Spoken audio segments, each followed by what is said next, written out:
Welcome to Zen and the Art of Real Estate Investing. What if you could learn from experienced real estate investors, find out what got them to where they are now, get insight into their daily habits, and take these insights to inspire your own growth? Each week, Jonathan Green shares an in-depth look at the mindful approach to real estate investing. Jonathan is a lifelong real estate investor, advisor, and coach, as well as the founder and team leader of Streamlined Properties. Whether you're looking to start from scratch, get to the next level, or just for a straightforward and honest approach to real estate investing, Jonathan seeks to provide a free mentorship program you can take with you anywhere. Now, here's Jonathan. Land is one of the most accessible asset classes to start with as a new real estate investor because the buy-in is very low and the risk is also very low. This is another land investing, land flipping show with my guest, Jack Bosch. We're going to talk about how to build, grow, and scale a land investing business. And this goes deep on land again, but it also goes all the way through Jack's journey with his wife, Michelle, as they both were immigrants to the country, didn't have a lot, and tried to figure out what to do with their education. And they ended up in land investing. Let's go. This is episode 173 of Zen and the Art of Real Estate Investing with my guest, Jack Bosch. Jack is an experienced business owner, entrepreneur, real estate investor, and respected industry leader. He is the author of the best-selling financial literacy book, Forever Cash, and the creator of Land Profit Generator, which I know we're going to talk about. Him and Michelle have sold and purchased over 4,000 properties since 2008, so they have been at it for a while. Jack, welcome to the show. Thank you very much for having me. I'm excited to be here. Yeah, me too. And I always like to start with the story because you came to America in 1997 with not much, correct? Correct. Yeah. So I'm obviously I won't even pretend that I'm born and raised in the U.S. You can tell by my accent that I'm not. I am from Germany originally, from southern Germany, a small town, like 10,000 people. Dad's a high school teacher there, or retired now. My mom's a stay-at-home mom and still working as stay-at-home mom. Yeah. Born and raised over there. Went to college over there. For my final year of college, I had the opportunity to do an exchange program with an American university and basically said, like, you know what, let me do that. That sounds like a great idea to improve my English, which at the time was okay, but not really good. Yeah. And get an American degree on top of it. So it sounded like a perfect combination. I had my job lined up in Germany. I had everything lined up. I just subleased my apartment. Well, and now I'm here 27 years. So I just and it's decided to stay here. Met my wife here, who is an immigrant from Honduras, Central America herself.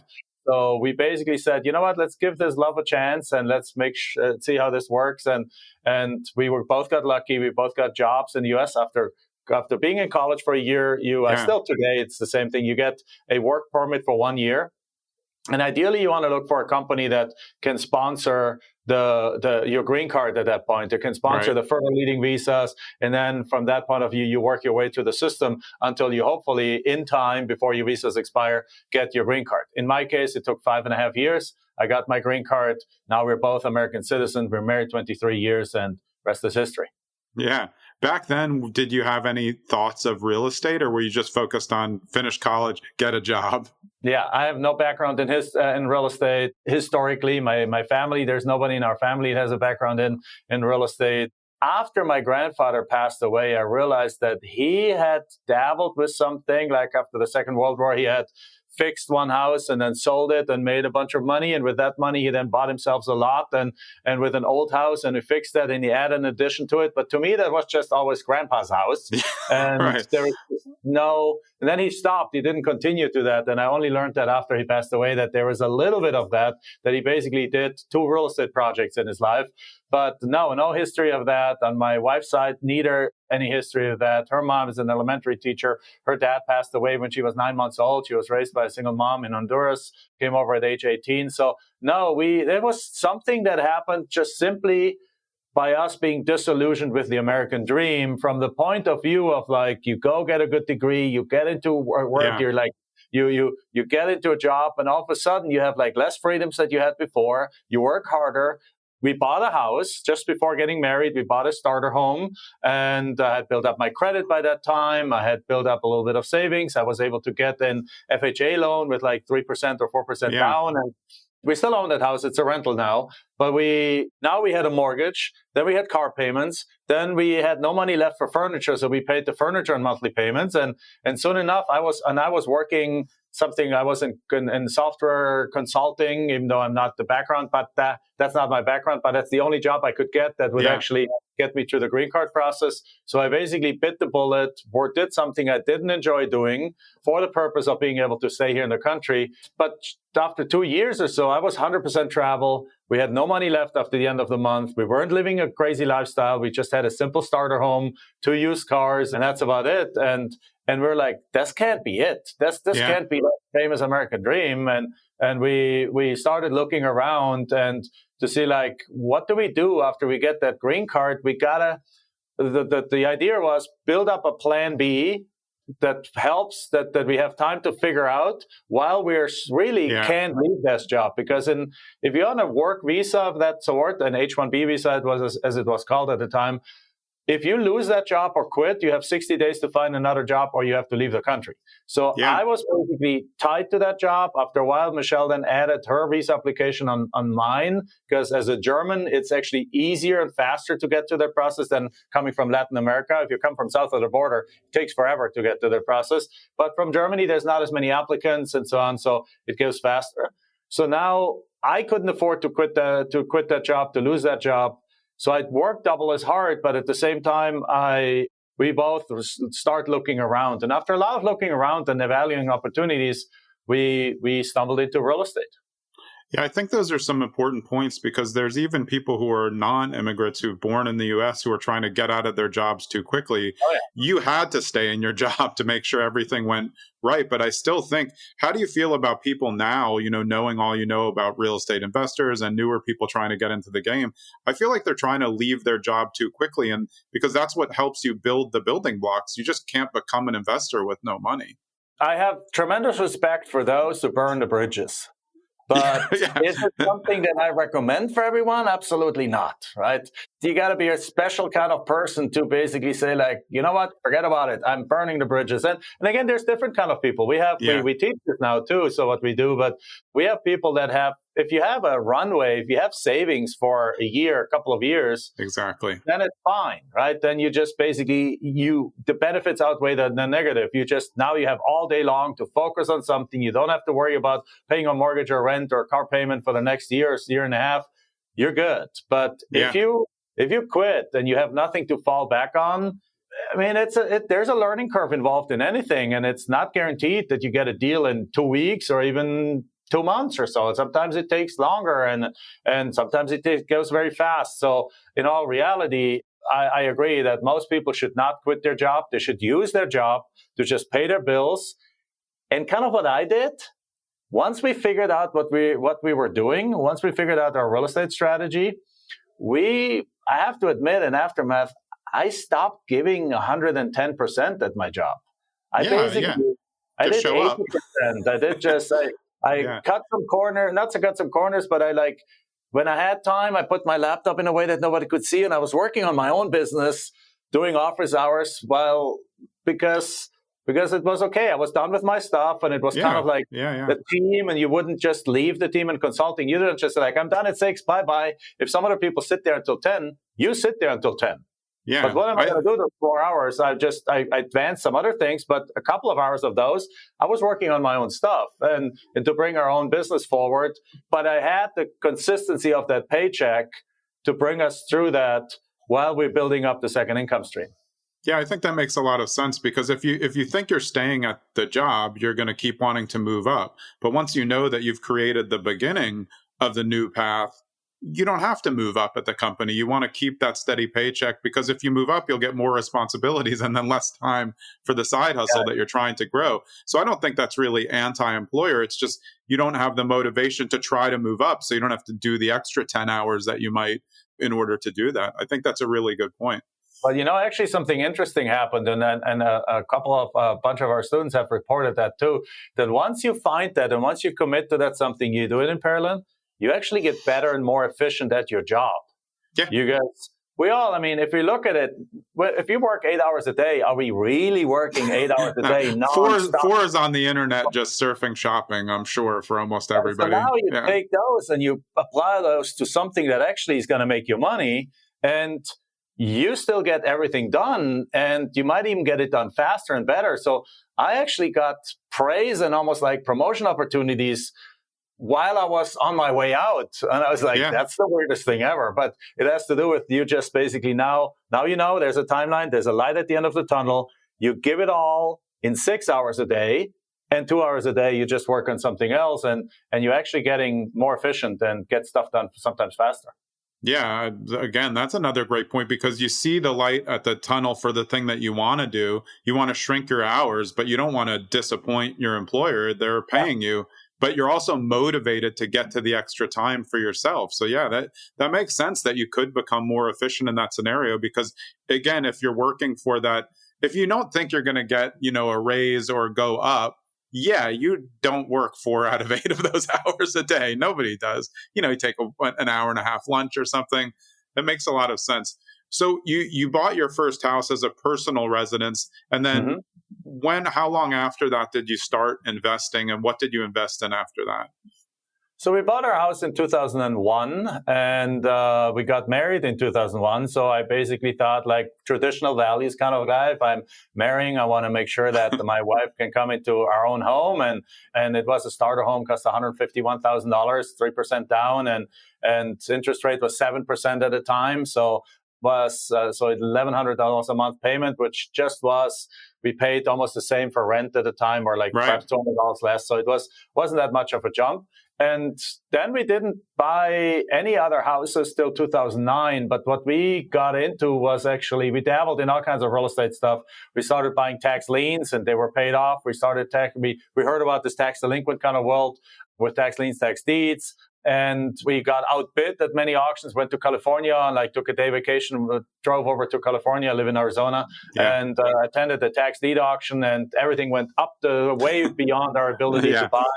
We got a junker under contract and wanted to wholesale it, and knew nothing about cost of rehab. I didn't know. I mean, again, coming from Germany, different way to construct, and from Honduras. Different way to do everything. The roofs are different. The walls are different. The foundation is different. So it's a completely different way of building. So I had no idea whether it costs $30,000 to rehab a kitchen or $3,000 or anything in between. So we estimated everything wrong. We couldn't sell that thing. We had to back out of the contract. But then little by little, through some trial and error, we came across, first thing was a piece of land in a small community a few hours outside of Phoenix, that the seller just had gone through a divorce, and it was a piece of land, it was an acre with houses all around, and the seller just didn't want it anymore. He basically he associated it in his mind with his ex-wife, and with the fights they had over what they wanted to build there and whatever, and it's just like, I can't even think about that thing. I don't even want it anymore. Kind of irrational, but normal, like it happens in this world. And so he's like, give me whatever you want. So I offered him $400 for that piece of land, which we figured out, well, we didn't have to estimate repairs. So that was simpler. We didn't even have to go see it. We looked at a satellite picture, and it looked fine. And we saw that in the neighborhood, some lots had sold for $8,000 to $10,000. So we just gave him $400, and he accepted it. Then we drove up there. Once we bought it, put a sign on there, and the next door neighbor literally on the spot bought it from us for $4,000. And that's like not $1 million deal, but it's a 10x deal. And I think $3,600 was the equivalent of what I was making in my job in a month. And I was like, well, this took me about 6 hours, and I made the same, and I didn't have to have a real estate expertise. So go ahead. And very low risk. I mean, I think every person who deals in land and land flipping that I've had on the show says the same thing. Their first deal is always in the hundreds. And it trades in the thousands. So even if it's a 10x, you start to imagine like, well, what if I bought one for 10,000? then you can see the scale of it, because in land, it does scale up. I mean, if you just know how to buy correctly from people at the right time. And I think the person that you're talking about suffered from what I call always the emotional attachment to real estate, which I don't have, but it can take you in both ways. He was tying that to an emotional part of his life, so he's willing to get rid of it. That's off-market acquisition. And when it comes to land, as you said, it's so much better because you don't have to do any numbers on anything. I mean, the land price is usually so low or comparatively low that your risk is very limited. Like what's the worst that can happen? Not much, unless you somehow bought an EPA dump site. Yeah, exactly. And that is very unlikely in a rural community with houses all around and all residential properties. So exactly, like that first house that we put on a contract, if we would have bought that, I reasonably think we would have lost $50,000, which it didn't have. Yeah. We would have had to somebody would have had to give us a loan, which nobody was willing to because we had no experience, no credit, no relationship, and we're newbies in the space. And we would have lost our shirt, and we would probably never come back. We've been so scarred from that, we would have never come back to real estate. But in that case, exactly, I was like, well, what if I lose $400? Right. Oh, it's okay. Yeah. Then I lose $400. That's not the end of the world. I can do this. And then instead we made $4,000. And then the next deal we bought for $500 and sold for $10,000. And then we got a portfolio shortly after of 21 properties for $3,000. And they had some back taxes. So we sold 2 of them, paid off the back taxes. And now we own 19 properties free and clear. And they made us like $150,000. And all of a sudden, like, oh my God, this is scalable. And the best part is we realized that we didn't have to know that much about real estate investing. Of course, you need to learn the terminology and things like that. But we didn't have to learn about 2x4s and drywall and electric and roofing and foundations and all this kind of things. We were able to build our skills in an environment where we didn't have to know all of that. And then because my job was 100% travel, I was also able to build it with a strategy that I was able to do while traveling. Because on land, I don't have to visit with contractors. I don't have to visit with the city inspectors. I don't have to do anything. I don't have to let anyone in to inspect it. A buyer. Buyers can help themselves to look around on the land, and it's all so much simpler than anything else. And with that, we were able to actually do deals and build that plan B so that when the green card arrived a few weeks later, I quit my job.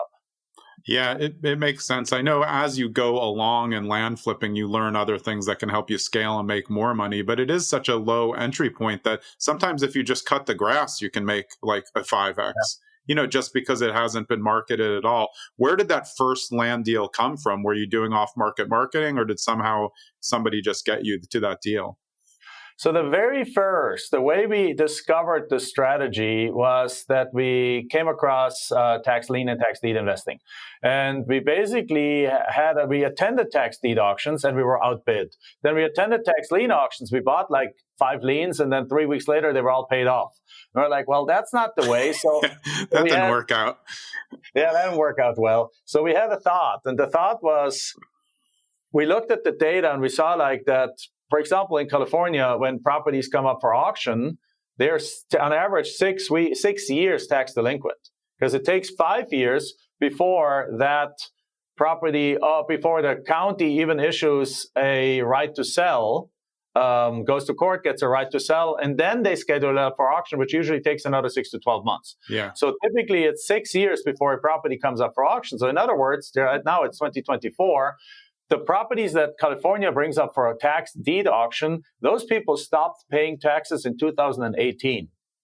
So the next question here in thought was like, well, if somebody really decided that they don't want this property anymore, why do we have to wait until it has 6 years worth of back taxes? Why do we have to wait until it has publicly announced that it's coming up for auction? You have this competition.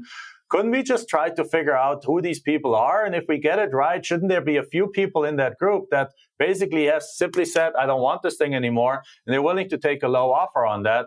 And that's what we did. And that's what we did. But first in Arizona, we basically contacted the county. And at the time, you could not just go to a data source and download tax delinquent data. Now you can. But back then, you had to do it the hard way. You had to literally drive down to the county, meet with the tax collector, ask him for the list of data, then meet with the tax assessor, ask him to merge the data together. The assessor had the tax information, the tax collector has the tax information, the assessor has the mailing address, and then combine those two, take that home on a CD, put it in your laptop, extract it, and then send out letters to them. And that's what that's the idea we came up, off-market marketing to tax delinquent property owners.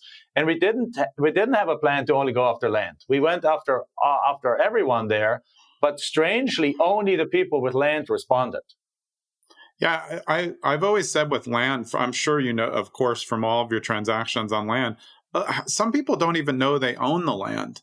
I've lost land before that my dad left me. I just didn't even know. Like, I didn't even know I wasn't paying the taxes when I was younger. It's just like, ooh, there went some piece of land. And a lot of people are like, I mean, it's just a win. It's a win-win for them. I didn't know I have this. Now I have it, and I can get $500.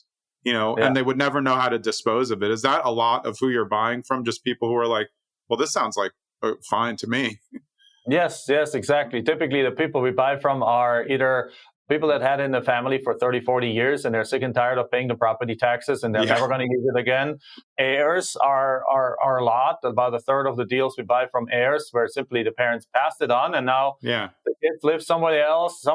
They sometimes don't even know that they had it. There's like, I got this letter. It's like, did my dad have some land? It's like, yeah, here's the information. It's like, and you owe 4 years of back taxes. And they're like, oh, forget it. They're like, oh, I don't have the money to pay that. Like, okay, I'll pay the back taxes and I'll give you $500. You okay with that? And they're like, sure, I get rid of it. And then others are like the divorce cases. And sometimes you do buy properties because there's some title issue around it. And they don't know how to solve it. So those are sometimes a little bit more difficult ones, but you learn over time how to solve almost every title issue. Now, we tell the title companies how to solve issues because we've done so many deals that sometimes the title company, I don't know what to do. It's like, here's what you do, A, B, C, D. And they're like, they check it with the manager, they approve it, they do it, and then we buy the deal. But those are some of the majority of them. Sometimes also actually sellers have tried to sell the property, have hired a realtor. But unfortunately, 90% of our realtors don't have the first clue how to sell land. They're good realtors. No idea. They're trying to help somebody out, but they try to do what they just assume it will sell itself, which it does on Craigslist or something, but not on the regular MLS. Exactly right. And you have to show some pictures. You have to tell a little bit of a story of what you could do there, what's it designed for. And they don't want to spend the money. They don't want to do renderings because it costs them money. And Hey, it's Jonathan. On this brief interlude from my episode with Jack Bosch, I don't even know at this point if we've gotten deep on the land investing, and if we haven't, we're going to get into it in the second half after I stop talking. But as we're now probably in the middle to late September when this episode comes out, I might see you at the Bigger Pockets Conference in Cancun in October. So if you're going to BPCon 24 in Cancun, make sure you get in touch with me and make sure that we link up during those 3 days in early October. I'll see you there. Let's get back to Jack. It's interesting, though, when you were talking about the conversations you have, it really dawned on me again. When you're in these conversations with off-market landowners, it's so much easier than homeowners because they're usually owned, outright. They usually barely care about the property. So your negotiation is never really as contentious as it is if you're saying calling pre-foreclosures. Hey, I know you can't pay your mortgage. Oh, great. This is going to go well. It's just a lot of found money for people. So you can negotiate way more deals at lower costs in the same amount of time, but make way more money, in my opinion. Is that what you found over your so many deals now? Yeah, very, very much so. And like the other day, I spoke to a lady who was in her 70s. She was 72 years old, fit and smart and everything. And she basically said that she used to be a Hollywood stunt woman in the 60s and 70s in Hollywood. And she had this property in Pennsylvania that she bought, and she had plans to actually retire there, but now she doesn't want it anymore, and she just doesn't care. And then so we offered her $4,000 for the property, and she said yes, and we put it on the market for $17,000, and somebody accepted it, but they found a few flaws in it, and they dropped the asking price afterwards. So we went back to her and says, like, you know what? Is there any chance you would be willing to negotiate down a little bit? She's like, well, what do you want? It's like, I mean, based on what they found, and they're offering much less, would you agree to $2,000? She's like, sure, no problem. That was the extent of the negotiation. She literally says, sure, that's fine. And that's a hard one. You actually have to renegotiate. It's a hard one, yeah. So we emailed her a new contract. She printed it, signed it, scanned it, emailed it back, and the deal continued to go through. And instead of making $13,000, we ended up making $5,000 on the deal. So wasn't a great deal, but still, it's. You don't sit on some kitchen table of some rundown house with somebody and have to move them to tears and have to really be very, very good at negotiation and the right triggers and things. None of that really applies here. You just have a nice conversation with somebody who's like, listen, based on what I found, I think this is what I can pay. You're interested. And most of the time, we actually make the offers in writing anyway. And only about 10% of the cases we actually renegotiate. Yeah, and in land, there's so many less people in the game against you. You know, you show up at a property where I am, there's 13 wholesalers in the room. I'm like, oh, look at these guys here. Like, I don't even want to be here. I only like 1-to-1 because there's no point in doing competition. That just makes my price go higher. So have you found that a lot of times it's just you in the room? So it's just either, do you want this, yes or no? Pretty simple. Yeah, I mean, are there other people doing this by now? Yes, like we've been teaching this for 16 years already, and but the amount of competition is to the point that perhaps people now get contacted once every other month by somebody. Yeah, I've found that some people take the good systems that people like you guys have, and they almost over automate them. So they're sending out a ton of offers, but they're not doing a lot of due diligence on it. So they're not going to win as many as they could if they just went a little bit extra to do that, know the area, know who they're talking to. I think your close rate's going to be over 75% on those if you make the real direct connect and not just like AI send a letter. Yeah, I agree. And actually, I receive sometimes a few letters because I own like 150 properties. Right. But that gives you an example. I own 150 properties and I'm getting about 2 to 3 letters a month. Exactly. Yeah. Like, on the other hand, we now have a portfolio of real estate. We have multifamily properties. We have single families. There's not a day that passes that I don't get at least 5 text messages and 3 phone calls from commercial brokers, whether we want to buy more or sell our properties. And we don't have many rental houses. We only have like 20 rental houses right now. Yeah. On those 20 rental houses, I'm getting literally 5 contacts a day about properties, whether I want to sell these properties. So that's just a relationship of competition. And even if somebody gets a letter or a mail piece once every 2 months or so, time and circumstances are not always right. Right. So, the likelihood that you make an offer just within a couple of days of somebody else makes an offer is really once in 1,000 or so. Once in 1,000, not 1,000 deals that you actually do. So I think that might have happened to us 3-4 times over 4. Actually, by now we're up to 5,000 deals that we've done. So awesome. Probably 4 or 5 deals that has happened that you literally come across at the same time where somebody else makes an offer. Other than that, like even that lady, her property was in Arizona that I just mentioned, the older lady. Arizona is where we live in Arizona. So a lot of the people that are in our training programs, they're literally saying like, well, if Jack's in Arizona, then Arizona must be a great state. So it's probably one of the states where we have a little bit more competition than other states, but again, at a very, very low level. And this lady never even a single time mentioned to me that she has gotten contacted by anyone else for that property. That just, I think, says it all. Yeah, I was also thinking about what we were talking about before on runway, because the cool thing about land flipping is you don't need to have as much runway to get into the game. I mean, you're saying your first property was bought for $400. Most land flippers are all starting with a cash purchase of under $1,000, where they make 5 to 10 to 20x. So if you really do your due diligence, and you can definitely do it on the side, You don't need to be spending 40 hours a week to figure out how to land flip. You need to do it with someone who knows how to do it and can train you. Do you agree with that? I mean, it just seems like a very soft entry point when people are out here thinking that they want to flip a house, and we all know they're going to lose their money because you guys said you didn't even know what things cost, and new investors have no idea what things cost, so their numbers are all off. Yeah, no, absolutely. The average person starting this in our program, for example, spends 6 to 10 hours a week part-time to get it off the ground. And then one lady who's now a coach in our organization, she used to work at the university, and she spent, I think, a couple of hours during the week and then half a day on Saturday. And in the first 6 months, she did 25 deals, made well over into 6 figures, obviously.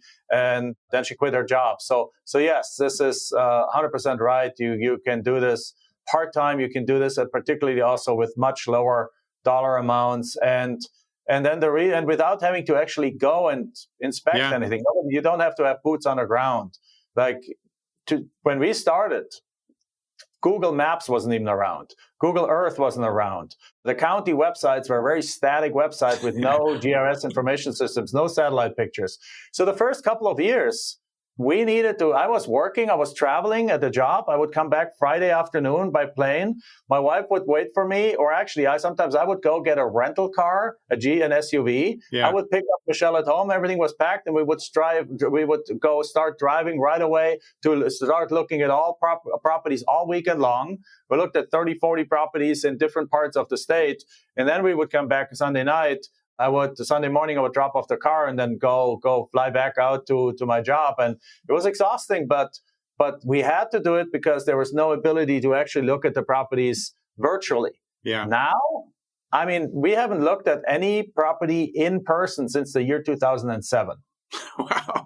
Yeah. I mean, that goes to the ease of use. Again, I don't think it's easy to be good at flipping land, but I think if you're paying attention and you're diligent and you want to create a smart business with systems and treat it like a business, this is a low entry point, which I believe anybody can do if they set their mind to it, which I think is what a lot of people are looking for.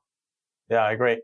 Yeah, absolutely. I mean, and again, you can get deals for $400 for a few $1,000s, and then the way we also design this and teach this, and again, we didn't even know that at the beginning.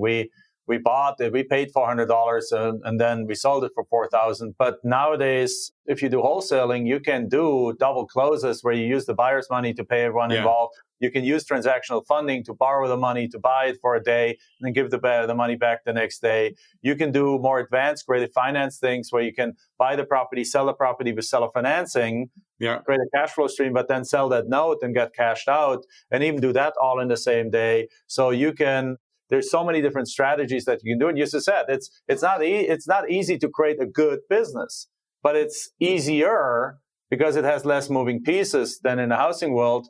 But of course, if you want to build a scalable business, it's a business like everyone else. You want to build a proper acquisition strategy, a proper follow-up strategy. You want to have a proper disposition strategy. You want to have some business systems in place, which of course take a little bit of time to run. That's why, for example, when we work with them for a year, not just for a month.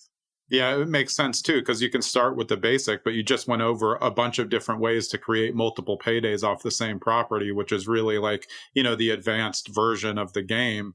But I really think that, when you look at it as something to do, there's people looking at franchises. You still have to go travel 2 weeks, do the training class, and then you have a much bigger money in. So there's a lot of things that I think people can do to learn about this. When did you guys start Land Profit Generator, and why did you start it? So 2008 came along, and before 2008, we were scaling our business in a way, expensive way. So we actually saw some other companies doing big land auctions where they would basically literally rent a convention center, and then they would put 200 properties up for sale in one day and bring like 800 to 1,000 people into that. And I have one core belief in my life, and that is that I'm not less smart than anyone else, but I'm also not smarter than anyone else. So in other words, I don't need to reinvent anything because I'm probably not smart enough for it. But I also, if I see somebody else do something, then I can do the same thing, because if they're smart enough for it, then I'm smart enough for it. It's just like a kind of like don't think I'm arrogant, like, oh my God, I know this better. No, on the contrary, I think like, no, I don't. But so we saw other people do that, and it was like, you know what? If we really want to scale this business, why don't we do that? So for a couple of years, we did radio, television, newspaper advertising, got 800 to 1,000 people into a room. We bought 200 pieces of land in a quarter. Just to sell, yeah. And then just to sell the next month, we sold them all. And we did 2 to 3 auctions like that a year. And that worked beautifully, made tremendous amounts of profit. But then 2007 and 8, that model stopped working. Coincidentally, though, about that time, everyone's finally had broadband internet at home. Because before, in the early days, you literally had the AOL, like, beep, beep, beep. Yeah. The old folks like us are like, oh, I know that sound. Yeah, the modem sound. Right. Yeah. So you had that going on. But now 2008 comes along. Everyone's real estate is going down the drain, but our auctions stopped working. But we were able to transition into selling these properties online. So first we started doing online auctions.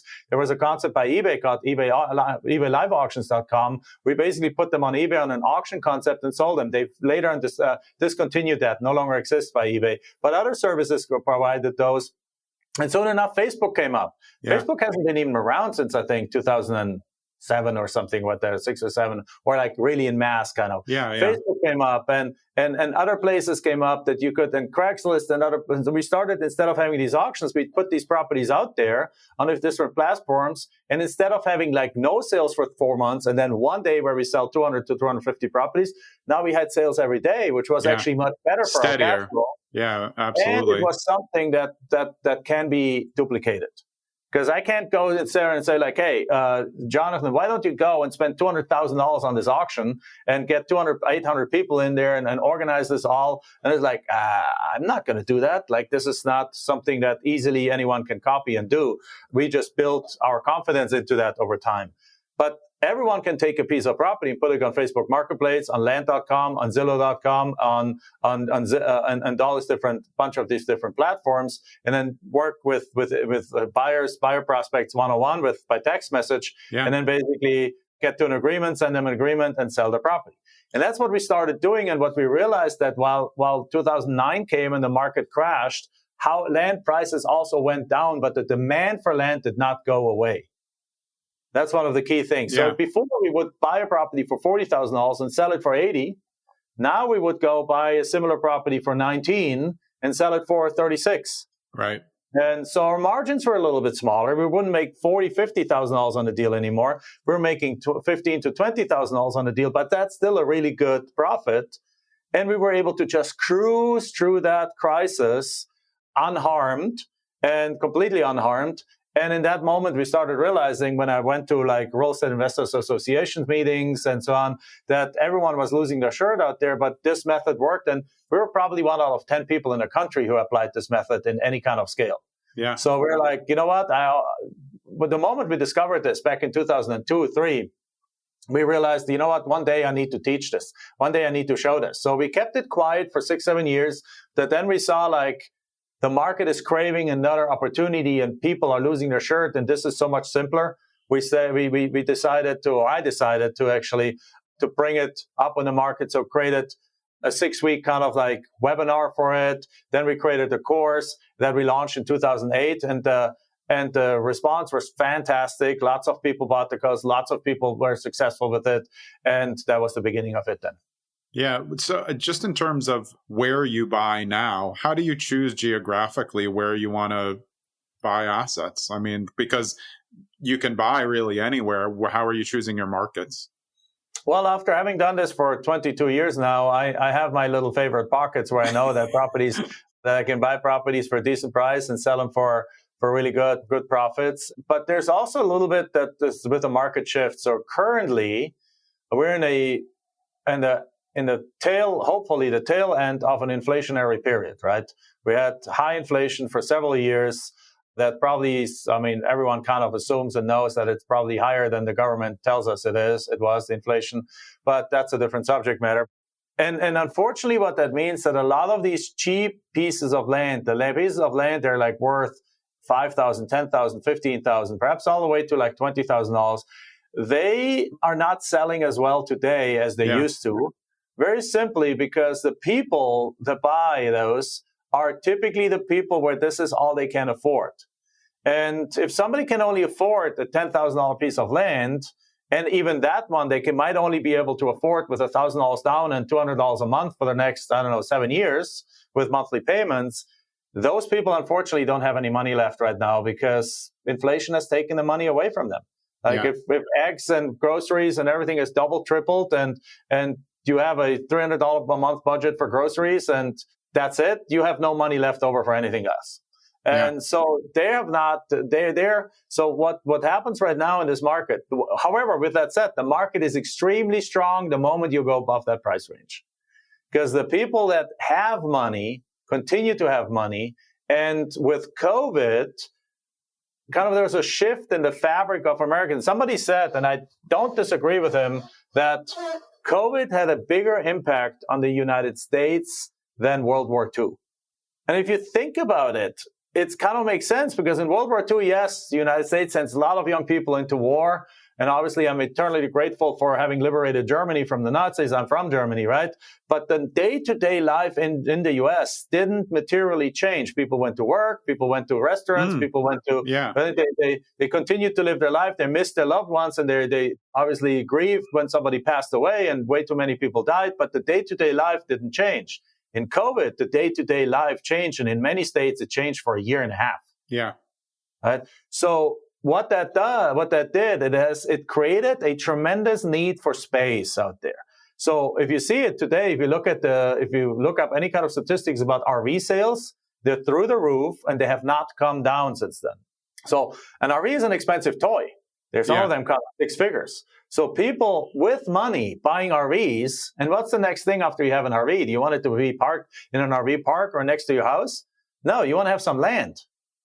Right. So the demand for land, and you want the cheap land that's $5,000 that's perhaps barren and there's not much you can do with it, or you want the beautiful 40 acres with a stream going through it and pine trees and that's up in the hills a couple of hours away, or you want the 10 acres or 5 acres outside of town, half an hour outside of town that perhaps you can even build a house on and then live there and work from there and only commute into the city if you need to because 40% of Americans still work from home. Like all of these things, then you add Starlink to it, like the satellite dish to it, which now makes it possible to spend weeks at a time on a 40-acre parcel in the middle of nowhere and still have full internet access and just go replace the water and the thing of your RV once a week. And now we have a perfect picture. We have a perfect scenario for the land outside of the city and the land in the more recreational areas to go off the chart in demand, and that's what's happened. And those lots are like $40,000, $50,000, $100,000, $200,000. They are having more demand than I've ever seen, and in those deals, you can make $30,000, $50,000, $100,000 in profit. So that segment has grown a lot. And so to answer, sorry, it's a long answer to a short question. Very good. But the areas, what we have done is we have shifted to the higher price areas. We have shifted to the areas. What that means is also the business model shifts a little bit. You need to do a little bit more follow-up on those deals. Those will be more negotiation because it's a higher end price. They may want to use it. They may think that they're going to build a house on it, which is very typical. But you haven't for 15 years. No, this year's the year. Okay. All right. Let's see. That makes a lot of sense, though. With that, the scale of the business and the way that you do the business changes a little bit. Yeah, exactly. With that said, we have lots of students that still do $10,000 or $15,000, $20,000 deals. That market hasn't gone away. It just required you to sell them a little bit more with seller financing, and then you can sell the note and so on. Or you have to kiss a little bit more frogs, like basically talk to a little bit more buyers before they buy. It hasn't gone away. It's the demand has gone a little bit down, and the demand for these higher price properties is stronger than it has ever been. So we in our business have gone upmarket a little bit, and that's what I recommend if somebody has the confidence and the ability to do it. If not, really any market segment works. The key is get that first couple of deals done, and your confidence goes to the ceiling anyway. Yeah, I've seen that exact scale for what I like to do with flipping, because it used to be where you could buy something for 300, put in 50, make 50 easy. But now those 300, that costs 400, and the out value has gone up, but so have the costs to do it. So those don't make sense. If you start buying in the 500s, you can put in 150, but you can make 150. And then the higher you go, the more you can make. So I think in every real estate business, you start to look at how long have I done this? How much do I have in reserves? And how can I upscale this? Because, yeah, I do think it's great because, as you said, you can start doing this for very little, but you don't want to stay at very little all the time because it's not a great use of your time. It's not efficient once you know how to do it because you can just do the same exact process, which takes a little bit more negotiation each time you go up a level, but you're going to make more money. And as you become better at it, you also become more comfortable doing those negotiations because it's like a skill set that you learn. Like, and first is like a direct mail or like marketing people to people, then how to talk to the sellers in the first place a little bit. And if you start in the low ones, you have those conversations where it's like easy. But they're like, yeah, I don't want it anymore. You can have it. And then that boosts your confidence. And then you make your first, even if it's just $4,000, like in my case, then that boosts your confidence. And soon enough, you try that cycle. It's like, well, if I have done $4,000 deals, let me do some $15,000 deals. And after that series of experience, you are a different person. You operate at a different level, and you start going up that cycle. And soon enough, you're doing $100,000 deals because you have learned the skills to do $100,000 deals. Yeah, and I think if we go all the way back to the beginning when you went from 400 to 4,000, I think a lot of people outside who want to make big money will say, "Oh, well, I don't want to just make 4,000." And it's like you're thinking of it the wrong way. It's a 10x. Like read the book 10x. You just 10x'd your money.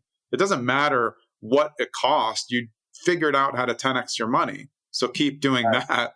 And I think that's really the exciting thing for people who get started. They look at the numbers. I just 20x'd my money. That's something you have to figure out. Of course, you're not going to get the buy $1 million and get a 4x. I mean, you might, but it sets off a mindset, like you said, of confidence that then the more confidence you have, the more reps you have at talking to people, understanding land, understanding what you need to do to remarket it above what other people do, which is basically absolutely nothing. They just put up one iPhone photo, whereas you could just do get a topographical survey or do things that are even cheaper to make sure, do drone photos. To me, drone photos are a no-brainer if I'm trying to sell a really nice piece of land. Even an okay one, if I want to make a lot more money, having drone photos is just going to open you up to more buyers who are then going to not have to do any more due diligence. As you said, there's a lot of land buyers out there who are never going to look at the property. So the more detail that you can get in what you're delivering, the easier are you going to make the sale. Is that part of what you found as well? 100%, exactly right. So yeah, you'll be surprised. And that's actually something that the people used in the house space are having a hard time sometimes wrapping their brain around that sometimes both parties operate this deal virtually. Yeah. You don't go see the property, and the buyer is satisfied with if you show him enough pictures and enough satellite pictures or drone footage. You can hire a drone. There's drone websites where you can hire a drone guy. They pick one in the area that goes out there, accepts your offer. He goes out there, shoots the drone videos with your instructions. Like there's some funny stories. Like we sent one guy out there to do some drone footage, and not too far away from the property was actually a coal-firing electricity plant. And what the guy did is like half of his drone footage was like, look at over there, because he interpreted it his job as a job for a buyer, and he wanted to warn us that this is close by. Right. And I'm like, oh my God, no. This is, of course, we need to disclose this. You always want to disclose everything that is close but they by. can find that on Google Maps. Let's not highlight the first photo with the smokestack. Exactly right. So I was like, no, that was it went the wrong way. So you got to give him some instructions and go say, this is a marketing for buyers. Please do not show this. Like, we're going to disclose it separately as we have to, and as we beautiful will. But show the best parts of the property with your drone, and so on. So, but once you do that, the buyers, and that was one time there was this 99.9% of the properties do not have anything like ugly close by to them. That's just I want to make for the record. It's just one kind of funny example. But do you have a nice drone video? At this point, the buyer will buy. In 95% of the cases, the buyer will buy without actually going out to the property themselves. Yeah, absolutely. Awesome, Jack. If people want to get into your program, do they go to landprofitgenerator.com? They can, or another way is I have a little link that they can go to. It's called Land Profit Fun.